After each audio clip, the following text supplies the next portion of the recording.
Hello dear students, आप सभी का स्वागत है कक्षा 11 के यूनिट नंबर फर्स्ट के लेक्चर नंबर 9 में। ठीक है भाई, आज के लेक्चर में हम बात करने वाले हैं परमाणु भार क्या होता है, अणु भार क्या होता है, औसत परमाणु भार क्या होता है, एएमयू क्या होता है, एटॉमिक मास यूनिट, परमाणु द्रव्यमान इकाई, ये सब क्या होते हैं, इनके बारे में आज हम चर्चा करेंगे। इनको समझने वाले हैं। देखो, इनको समझोगे तभी आगे जो कॉन्सेप्ट आपका मूल अवधारणा वाला आएगा वो आपके समझ में आएगा। ठीक है, तो उनसे पहले इन सब बातों को जानना हमारे लिए जरूरी है। तो बात करते हैं भाई सबसे पहले परमाणु भार। ठीक है, तो देखो किसी भी तत्व का परमाणु भार प्रदर्शित कैसे करते हैं। मैं आपको एक तत्व लिख के देता हूं। सपोज कोई भी तत्व है आपके पास x। ठीक है, नीचे हम क्या लिखते हैं, नीचे हम लिखते हैं इसके नंबर ऑफ प्रोटॉन, प्रोटॉन की संख्या हम नीचे लिखते हैं।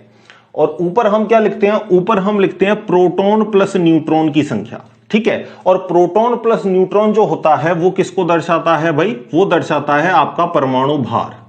किसको दर्शाता है बच्चों, परमाणु भार। ठीक है, और इसको दूसरा नाम आप क्या देते हो, द्रव्यमान संख्या। क्या देते हो, द्रव्यमान संख्या, जिसको किससे रिप्रेजेंट करते हैं, ए से रिप्रेजेंट करते हैं। और नीचे जो आपकी स्पीसीज होती है, जो प्रोटॉन की संख्या आपको बताती है, उसको आप कहते हो परमाणु क्रमांक। इसको आप क्या कहते हो, परमाणु क्रमांक। ठीक है, समझे बात को। तो कहने का मतलब जब भी हम किसी तत्व को प्रदर्शित करते हैं तो कुछ इस तरीके से करते हैं। नीचे जो लिखा जाता है वो प्रोटॉनों की संख्या होती है, और ऊपर जो लिखा जाता है वो प्रोटॉन प्लस न्यूट्रॉन होता है, जो किसको दर्शाता है, परमाणु भार, द्रव्यमान संख्या, या इसको किससे रिप्रेजेंट कर सकते हो, ए से भी रिप्रेजेंट आप इसको कर सकते हो। अब आप सभी को पता है कि जो आपका परमाणु होता है वो कैसा होता है भाई, छोटा होता है, बहुत छोटा होता है। तो इसको हम अलग से निकालकर इसका द्रव्यमान हम ज्ञात नहीं कर सकते। ठीक है, क्योंकि ये भाई बहुत ही छोटी स्पीसीज होती है, तो अलग से निकालकर हम इनका द्रव्यमान कैलकुलेट नहीं कर सकते। तो इनका द्रव्यमान कैसे कैलकुलेट किया जाए, तो जब हम इनका द्रव्यमान नापते हैं तो किसी दूसरे परमाणु के सापेक्ष में इसका हम क्या लेते हैं भाई, द्रव्यमान नापते हैं। जैसे कि ये हमारे पास एटम ए है और ये बी है, तो ये ए एटम बी से कितना गुना भारी है, इस तरीके से हम इसका क्या नापते हैं भाई, परमाणु द्रव्यमान ज्ञात करते हैं। कहने का मतलब परमाणु द्रव्यमान को अलग से आप ज्ञात नहीं करते, किसी दूसरे परमाणु के सापेक्ष बताते हो कि ये वाला परमाणु इस दूसरे परमाणु के कंपैरिजन में कितना गुना भारी है। ठीक है, तो इस तरीके से जब आप एक के रिलेट में दूसरे का परमाणु द्रव्यमान ज्ञात करते हो तो इस प्रकार के परमाणु द्रव्यमान को हम क्या कहते हैं, सापेक्ष परमाणु द्रव्यमान। क्या कहते हैं, सापेक्ष परमाणु द्रव्यमान। ठीक है, जैसे आपने भी देखा होगा, मान के चलो आपके पास बांट नहीं है किसी चीज को नापने के लिए। ठीक है, आपके पास 1 किलोग्राम का कुछ सामान पड़ा है, तो आप कहते हो ना भाई वो सामान लिया, इसी से हम क्या कर लेंगे, नाप लेंगे। ठीक है, तो हम यहां भी हम क्या कर रहे हैं कि हमको करेक्ट इसका नहीं पता कि कितना है, क्योंकि अलग से ज्ञात करना ही संभव नहीं है भाई, बहुत छोटा सा होता है। तो दूसरे परमाणु के रेस्पेक्ट में हम बताते हैं कि ये वाला परमाणु इससे कितना गुना भारी है। ठीक है, तो ऐसे परमाणु द्रव्यमान को क्या कहते हैं, सापेक्ष परमाणु द्रव्यमान। और इसको किस में प्रदर्शित किया जाता है, इसको प्रदर्शित किया जाता है परमाणु द्रव्यमान इकाई में। परमाणु द्रव्यमान इकाई में इसको प्रदर्शित किया जाता है, जिसको इंग्लिश में क्या बोलते हैं अपन, AMU, atomic mass unit. Atomic mass unit. ठीक है, तो इसको प्रदर्शित किसमें किया जाता है भाई, एटॉमिक मास यूनिट में प्रदर्शित किया जाता है। तो कहानी कुछ इस तरीके से थी कि पहले तो सबसे पहले हम हाइड्रोजन के रेस्पेक्ट में भाई परमाणु द्रव्यमान ज्ञात कर रहे थे, कि हाइड्रोजन की तुलना करते थे कि हाइड्रोजन से ये कितना गुना भारी है। ठीक है, लेकिन हाइड्रोजन से जब हमने कंपेरिजन किया तो कुछ तत्वों का परमाणु द्रव्यमान फ्रैक्शन में आने लगा, अंशों में आने लगा, तो इस वजह से हमने हाइड्रोजन को हटा दिया भाई। तो हाइड्रोजन के बाद में किसके सापेक्ष हम ज्ञात करने लगे भाई, ऑक्सीजन के सापेक्ष हम ज्ञात करने लगे। तो यही कहानी ऑक्सीजन में क्रिएट हुई। क्यों, क्योंकि ऑक्सीजन के भी भिन्न भिन्न तरीके के समस्थानिक थे। कितने समस्थानिक थे, ऑक्सीजन 16, ऑक्सीजन 17, ऑक्सीजन 18 समस्थानिक क्या होते हैं भाई, जिनका परमाणु क्रमांक तो कैसा हो, एक समान, लेकिन परमाणु भार कैसा हो, अलग अलग। तो देख लो, परमाणु क्रमांक तो सभी का है एक समान 888, लेकिन परमाणु भार इनके अलग अलग हैं, किसी का 16, किसी का 17, किसी का 18। तो यहां अलग अलग समस्थानिक थे ऑक्सीजन के, तो इस वजह से ऑक्सीजन को भी क्या कर दिया गया, भी हटा दिया गया। ठीक है ना। तो वर्तमान में अगर हम बात करें तो वर्तमान में कार्बन के रेस्पेक्ट में हम क्या ज्ञात करते हैं भाई, परमाणु भार ज्ञात करते हैं। ठीक है, तो डेफिनेशन क्या होती है कि किसी भी तत्व का परमाणु भार कार्बन 12 समस्थानिक के एक परमाणु के 1/12वें भाग से कितना गुना भारी है, उसको हम क्या कहते हैं भाई, परमाणु भार कहते हैं। ठीक है, घबराना मत, मैं लिख देता हूं। ठीक है, थोड़ी सी डिफिकल्ट सी आपको लग रही होगी, लेकिन 2-3 बार आप इसको रिवाइज करोगे, पढ़ोगे, अच्छे से समझ में आ जाएगा। देखो मैं आपको बताता हूं क्या लिखोगे, इसकी डेफिनेशन क्या लिखोगे किसी तत्व का परमाणु भार कार्बन 12 समस्थानिक के एक परमाणु के 1/12वें भाग से कितना गुना भारी है,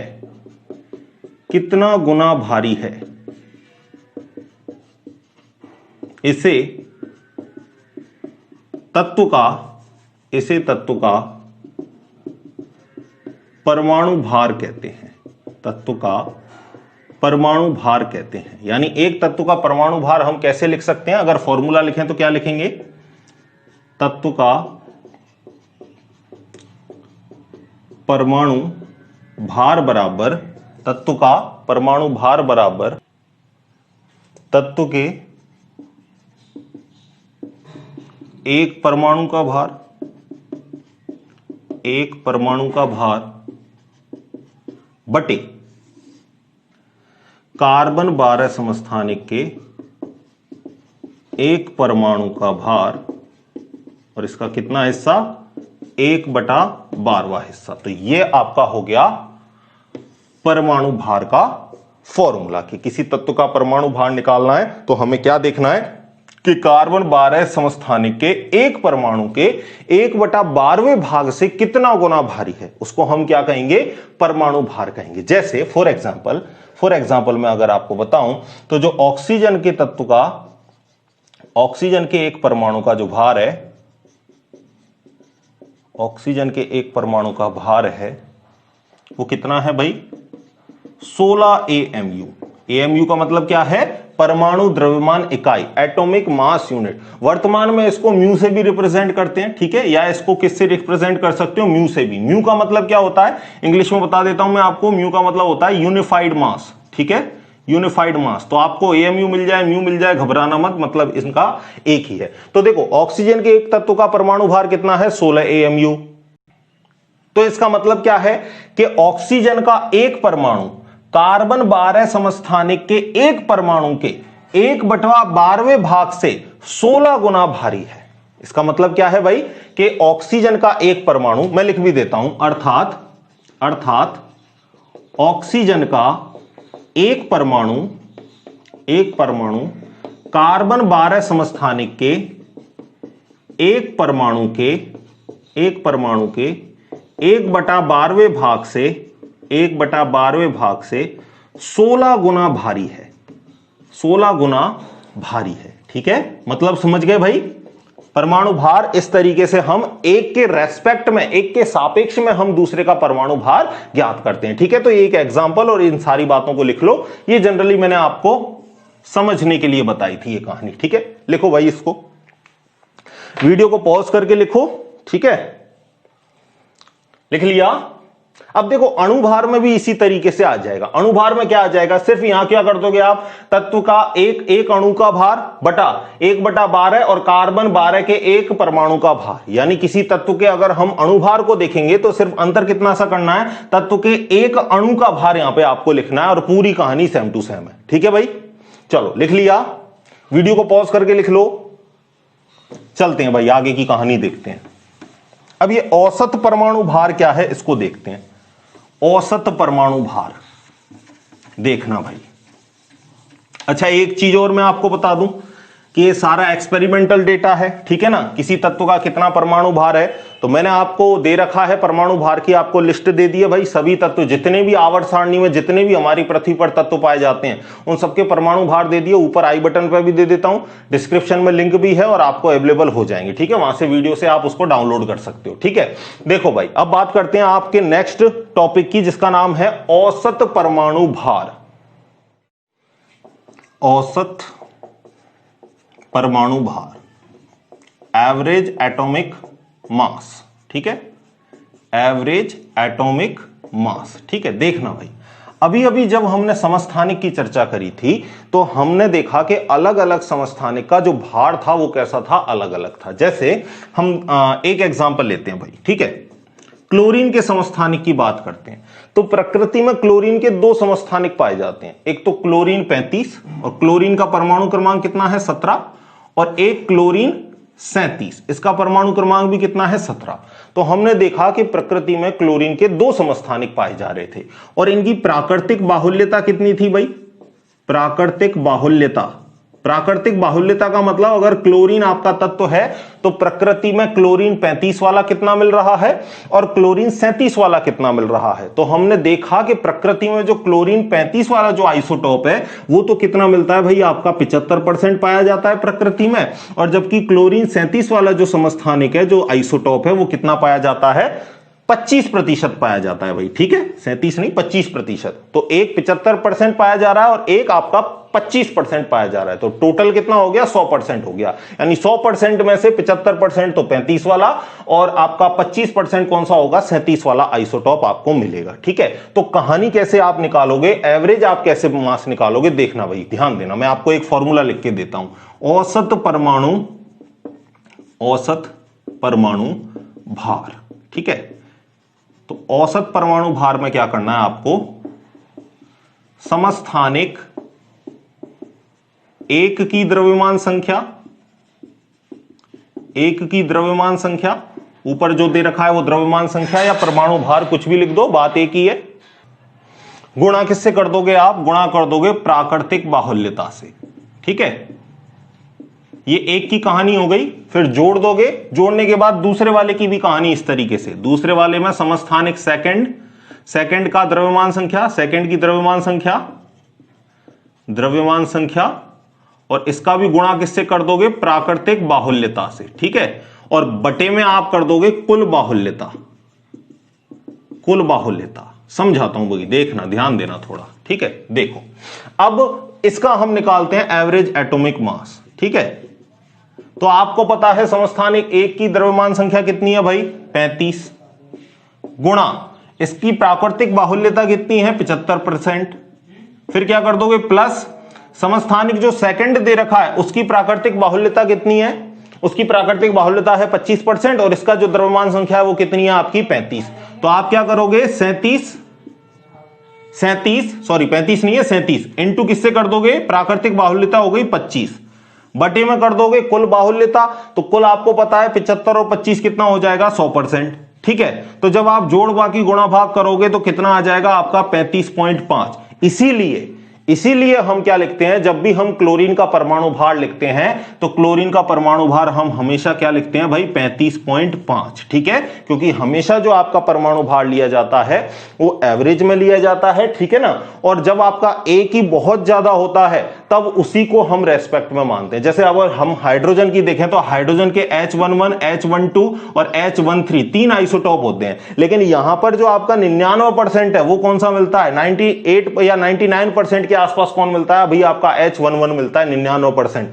तो यही सबसे ज्यादा मिलता है। इस वजह से हम हाइड्रोजन के रेस्पेक्ट में हमेशा जो परमाणु भार है उसको क्या लेके चलते हैं, एक लेके चलते हैं। लेकिन अगर आपको ड्यूटेरियम मिल जाए या आपको ट्रिशियम मिल जाए तो आप क्या लिखोगे, ड्यूटेरियम के लिए परमाणु भार 2 लिखोगे और ट्राइटियम के परमाणु भार कितना लिखोगे, 3 लिखोगे। ठीक है, समझ में आ गई बात कि किस तरीके से एवरेज आपको एटॉमिक मास निकालना है। तो ये आप लिख लो। ठीक है, इसको एएमयू में या म्यू में भी आप लिख सकते हो, ऐसी कोई दिक्कत वाली बात नहीं है। ठीक है, लिख लो भाई इसको। फिर बात करेंगे एएमयू को भी और डिटेल से पढ़ाऊंगा कि एएमयू क्या है। ठीक है, किस तरीके से एएमयू ज्ञात करते हैं, एएमयू का मान क्या है, सब कुछ बताऊंगा। लिख लो पहले इसको, वीडियो को पॉज करो, पॉज करके लिख लो। ठीक है, लिख लिया, चले आगे। चलो, तो एवरेज आप सीख चुके हो। अब एवरेज का मतलब क्या है कि कोई भी परमाणु भार लिखा जाता है तो वो कैसे लिखा जाता है भाई, कि प्रकृति में कितना मिल रहा है उसका औसत निकालते हैं और उसको ही हम फाइनल परमाणु भार लेके चलते हैं। जब हम कोई भी रासायनिक अभिक्रिया करवाते हैं तो उसमें परमाणु भार की अगर हमें जरूरत है तो उसी को हम एवरेज वाले को लेकर चलते हैं। ठीक है, अब हम बात करते हैं एएमयू को थोड़ा और डिटेल से ले लेते हैं। परमाणु द्रव्यमान इकाई एएमयू, देखना भाई, ध्यान देना। ठीक है, परमाणु द्रव्यमान इकाई, जिसको हमने क्या बोला था, एएमयू। एएमयू का अगर आपसे कोई पूरा नाम पूछ ले तो क्या लिखोगे, इंग्लिश में क्या लिखोगे, एटॉमिक मास यूनिट। तो एएमयू आप किसको कहते हो भाई? एएमयू अभी अभी हमने पढ़ा था, कार्बन 12 समस्थानिक के एक परमाणु के 1/12वें भाग को ही हम क्या कहते हैं? एएमयू कहते हैं। तो एएमयू की अगर हम बात करें तो एएमयू बराबर क्या होता है भाई? एक एएमयू बराबर होता है कार्बन 12 समस्थानिक के एक परमाणु का द्रव्यमान, एक परमाणु का द्रव्यमान का 1/12वां भाग, उसी को हम क्या कहते हैं? एक एएमयू कहते हैं। अब जैसे ऑक्सीजन का 16 एएमयू आ गया तो हमने बता दिया कि वो कार्बन 12 के एक परमाणु भार के 1/12वें भाग से कितना गुना? 16 गुना भारी है। अगर आपका किसी का जैसे नाइट्रोजन का 14 एएमयू आ गया तो हम क्या बोलेंगे कि भाई वो उसका एक परमाणु कार्बन 12 के एक परमाणु के द्रव्यमान के 1/12वें भाग के कितना गुना भारी है? 14 गुना भारी है। ठीक है, तो इस तरीके से हम एएमयू को कैलकुलेट करते हैं। और अगर एक एएमयू और मैं ग्राम में आपको संबंध बताऊं तो डायरेक्ट अगर मैं लिखूं तो क्या लिखूंगा? एक एमयू बराबर क्या होता है? 1.66 इंटू 10⁻24 ग्राम। ठीक है, एक एएमयू और ग्राम में संबंध कुछ इस तरीके का होता है। अब इसको देखो ज्ञात भी कर सकते हैं। कैसे ज्ञात कर सकते हैं? देखो बताता हूं आपको। इसके लिए हमको थोड़ा सा मूल अवधारणा की सहायता लेनी पड़ेगी, जो हम आगे लेक्चर में डिटेल से उसको एनालिसिस करेंगे, डिटेल से डिस्कस करेंगे। अभी थोड़ा सा मैं आपको बता देता हूं। देखो, एक मोल कार्बन का अगर हम देखूं तो एक मोल कार्बन परमाणु का जो द्रव्यमान होता है वो कितना होता है भाई? 12 ग्राम होता है। और एक मोल में आपको पता है आवोगाद्रो संख्या के बराबर क्या आते हैं? परमाणु आते हैं। ठीक है, तो अगर हम बात करें तो एक मोल में कितने परमाणु आएंगे? 6.022 इंटू 10⁻23 परमाणु का जो भार होगा, परमाणु का जो द्रव्यमान होगा वो कितना होगा? 12 ग्राम होगा। तो अगर इतने परमाणु का द्रव्यमान 12 ग्राम है तो द्रव्यमान कितना होगा? एक परमाणु का द्रव्यमान होगा 12/6.022 इंटू 10⁻23। उठा के इस वैल्यू को यहां रख दो भाई। कार्बन 12 परमाणु के एक परमाणु का द्रव्यमान चाहिए ना, तो एक परमाणु का द्रव्यमान कितना होगा? ये होगा। तो देखो कैलकुलेशन करोगे जब क्या आएगा? एक एमयू बराबर 1/12 गुणा 12/6.022 इंटू 10⁻23। ठीक है, 12 से 12 कट जाएंगे और एक में जब इसका भाग दोगे तो आपको पता है नीचे 23 है, ऊपर जाके किसका हो जाएगा? माइनस का 23 हो जाएगा। ठीक है, और इस तरीके से जब आप जोड़ बाकी गुणा भाग करोगे तो आपकी वैल्यू क्या आ जाएगी? ये आ जाएगी। ठीक है, अब आप बोलोगे सर इधर तो 23 है, ऊपर जाके देख रहे हो तो 24 कैसे आ रहा है? तो मैंने भैया आपको एक चीज बता रखी है कि जब दशमलव दाईं तरफ जाता है ना, तो दशमलव दाईं तरफ जाता है तो वैल्यू आती है माइनस में, और जब दशमलव बाईं तरफ आता है तो वैल्यू आती है प्लस में। ठीक है, इस चीज को आप कैलकुलेशन करके देख भी सकते हो, वैज्ञानिक संकेतन में पढ़ा रखा है मैंने ये बात। ठीक है, पिछले लेक्चर भी देखो, पिछले लेक्चर देखोगे तब एक चीज दूसरे चीज से कनेक्टेड है भाई। ठीक है, तो डायरेक्ट इस पर कूदोगे तो कुछ चीजें स्किप हो जाएंगी। इस वजह से कहता हूं क्रम से लेक्चर को देखो। ठीक है, तो सारी चीजें आपको अच्छे से समझ में आएंगी। ठीक है भाई, समझ गए? तो जब आप कैलकुलेशन करोगे तो कितनी कैलकुलेशन निकल के आएगी? एक एमयू बराबर 1.66 इंटू 10⁻24 ग्राम। ठीक है, अब मैं आपको एक परमाणु के अंदर इस चीज को समझाता हूं भाई, देखना।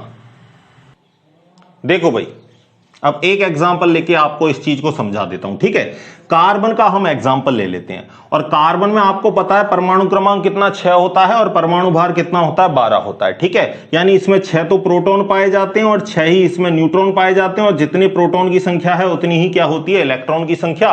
तो हम कह सकते हैं इलेक्ट्रॉन की संख्या भी कितनी पाई जाती है? 6 पाई जाती है।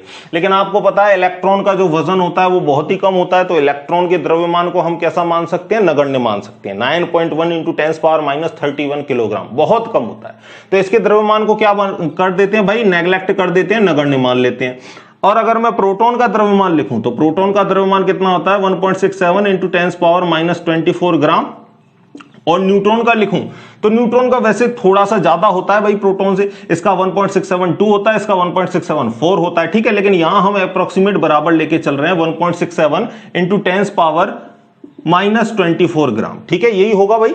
तो अगर हम यहां बात करें तो जो कार्बन के एक परमाणु का जो द्रव्यमान है, कार्बन के एक परमाणु का जो द्रव्यमान है, एक परमाणु का द्रव्यमान है, वो मुख्यतः किस पर निर्भर करेगा भाई? 6 प्रोटॉन और 6 न्यूट्रॉन के वजन पर निर्भर करेगा। भाई ये आपका परमाणु है, इसके अंदर यहां पर आपके 6 तो प्रोटॉन है, साथ ही 6 आपके क्या है? न्यूट्रॉन है। तो जो इसका वजन होगा वो 6 प्रोटॉन और 6 न्यूट्रॉन के योग के बराबर होगा। आपको पता है प्रोटॉन और न्यूट्रॉन का द्रव्यमान कैसा है? लगभग समान है। तो हम कह सकते हैं कि 12 गुणा क्या हो जाएगा भाई? 6 और 6 कितने हो गए? 12, और वजन तो एक जैसा ही है, तो हम लिख सकते हैं जो परमाणु भार होगा वो कितना होगा? 12 गुणा 1.67 इंटू 10⁻24 ग्राम लिख सकते हैं भाई ये हम।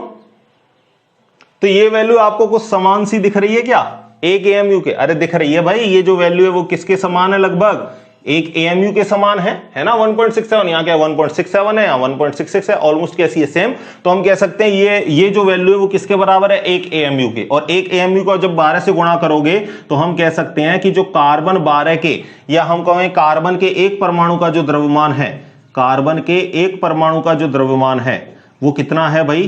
कितना है बच्चों? साफ साफ दिख रहा है कि कार्बन के एक परमाणु का द्रव्यमान कितना है? 12 एएमयू। ठीक है, तो एएमयू की कहानी समझ में आ गई आपको। तो मोटी मोटी सी अगर मैं बात बताऊं तो आपको यह वैल्यू याद रखनी है कि एक एएमयू बराबर क्या होता है? 1.67 इंटू 1.66 इंटू 10⁻24 ग्राम। ठीक है, लिखो इस बात को, लिख लो भाई। फिर एक आपको अणुभार भी बता देता हूं, वैसे तो जनरली वहां पर सिमिलर सा था लेकिन आपको अलग से बता भी देता हूं। लिख लिया? लिख लो भाई, वीडियो को पॉज करके लिख लिया करो। चलें आगे की बात करें। चलो एक बार अणुभार को और देख लेते हैं, फिर कहानी खत्म। फिर हम स्टार्ट करेंगे मोल अवधारणा को। ठीक है, जो बहुत ही इंपॉर्टेंट आपका टॉपिक है, उसकी बात हम फिर बाद में करेंगे। ठीक है, देखो पहले अणुभार को देखो। अगला टॉपिक अणुभार। अणुभार को इंग्लिश में क्या बोलेंगे? मॉलिक्यूलर मास भी बोल सकते हो, मोलर मास भी बोल सकते हो। ठीक है, मॉलिक्यूलर मास भी बोल लो आप इसको, या आप इसको मोलर मास भी बोल लो, दोनों का मतलब एक ही है। देखना भाई इसका, देखना भाई अणुभार कैसे लिखेंगे? तत्व का अणुभार बराबर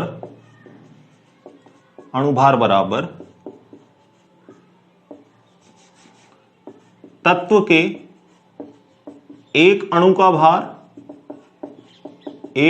भार बटे कार्बन 12 समस्थानिक के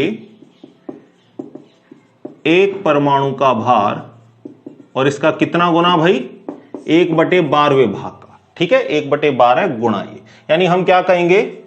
किसी एक तत्व के अणु का भार कितना होगा?